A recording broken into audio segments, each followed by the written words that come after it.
As with all DAWs, before beginning work on a project, there are a number of things that need to be set up. Note, I'm working on a Mac, so some of what you'll see here is specific to that platform, but there'll be similar settings made in any platform that Audacity supports.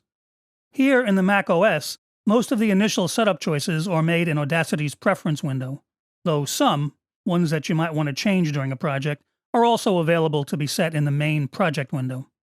I'll go through just the most important preference settings, starting at the top.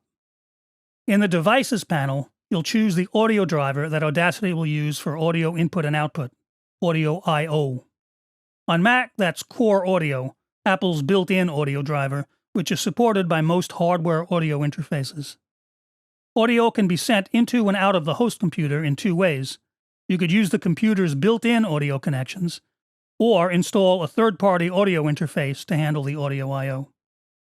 The built-in audio connections, like the internal microphone and headphone or audio outputs, are probably fine for simple stereo I/O, but the sound may not be as clean as with an external interface, and if multi-channel recording was required, the interface would be a must. An interface would accept mic or line-level electronic signals, digitize them, and send the audio to the computer and Audacity through a standard computer connection like USB or Thunderbolt.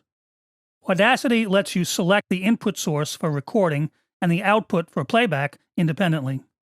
Since I have an external interface, I could route my audio through that for either input, playback, or both. But since Audacity is a free application, many people will likely be using the computer's built-in I/O, so I'll select the built-in microphone for recording and the built-in output, which is sometimes labeled headphone output on Macs, for playback. Under Recording, there's an option for the number of channels. You can choose to make recordings in mono, like for voice, or stereo, like for recording from a keyboard or turntable, for example. Since you may need to change this as you record different tracks in a project, this setting is also available in the project window. In fact, all these settings here can also be made there, but recording source and channel number are the only ones you'd be likely to change as you work, depending on the type of project. Under Latency, you can set the buffer length. This is a technical setting that relates to the fact that audio is passed through a RAM buffer on its way to be recorded or to be played back from the hard disk where the audio recordings are stored. Higher settings put less strain on the host computer's CPU, but can result in latency, a sometimes distracting audible delay when monitoring yourself live, say in headphones, while recording. Lower settings minimize the potential latency, but put more strain on the host computer, which can result in clicks and pops or other audible glitches. Most DAWs express this setting as the size of the RAM buffer, which determines the amount of latency. Here, Audacity expresses it as the length of the latency, the delay itself, in milliseconds, thousandths of a second. Depending on the recording setup, the material, and just how critical timing is, you might find the default setting of 100 milliseconds to be too high. This could be the case if you were, say, trying to record yourself playing a musical part along with a pre-recorded beat, for example.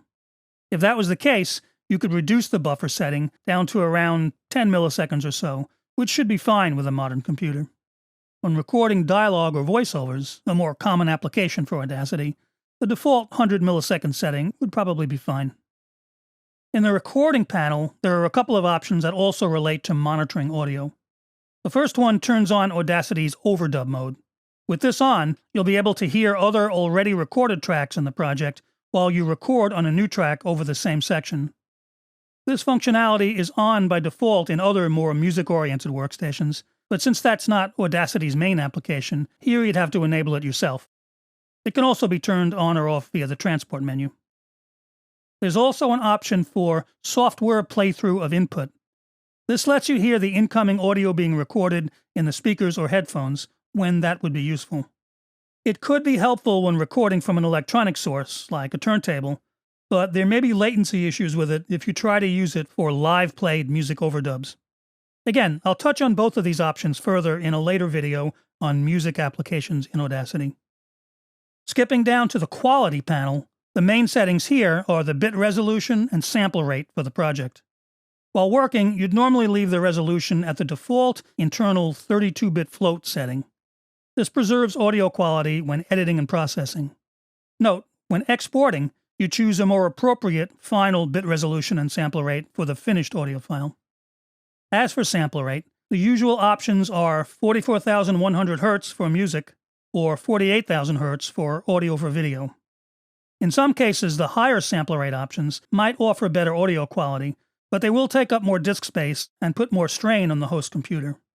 Unless you're working on material for audiophile applications, the most appropriate standard rate should be fine. These settings can also be changed at the bottom of the project window. Skipping down again to Tracks Behaviors, there are a couple of settings here that you'll want to be aware of. Enable dragging selection edges should be on by default. If it isn't, you'll probably want to turn it on. When you select a section of audio in a track, this enables you to go in and fine-tune the left and right edges of the selection before performing whatever editing or processing you intend to do to that section of audio. This kind of fine-tuning of selections will be done frequently. Editing a clip can move other clips is on by default. This means that normally, if you move or copy and paste a section of audio in a track, the other sections will move to make room for it. If you instead want to move or paste a section of audio without other sections moving automatically, you'll need to disable this preference. I'll cover this in more detail in the video on audio editing. The last preference I want to cover is in the Projects panel. It'll require a little background though, so I'll go over it in the next video.